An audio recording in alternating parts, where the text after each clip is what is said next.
En septembre 2024, je suis partie à Lourdes avec un ami et là-bas, j'ai eu l'image d'un livre et j'ai senti un appel, celui d'écrire un livre.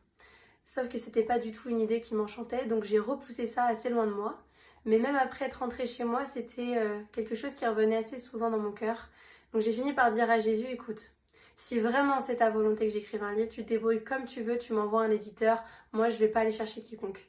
Et évidemment, le lendemain matin, je reçois un mail de la maison d'édition Teki qui me dit bonjour Mélanie, voilà, on se propose, si jamais vous voulez écrire un livre, on est là. Et mince.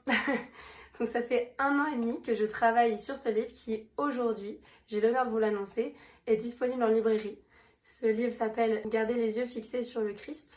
C'est un livre donc qui retrace mon témoignage, c'est-à-dire comment j'ai renié Jésus étant enfant à cause de choses surnaturelles que je voyais et comment Jésus est revenu me chercher, ma rencontre avec lui ce 5 février 2023 qui a changé l'entièreté de ma vie. Je reprends aussi les exorcismes que j'ai vécus juste après et puis aussi comment Jésus m'a ramené dans son église, l'église catholique.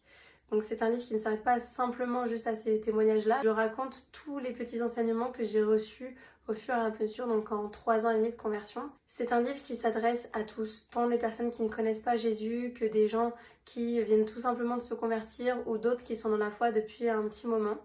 Le but de ce livre, c'est vraiment de ne pas s'arrêter simplement à une conversion ou à aimer Jésus ou à aller le voir le dimanche, mais à aller plus loin, à vivre chaque jour, chaque instant avec lui, à ne pas être simplement converti, mais à devenir saint, parce que nous sommes tous appelés à la sainteté.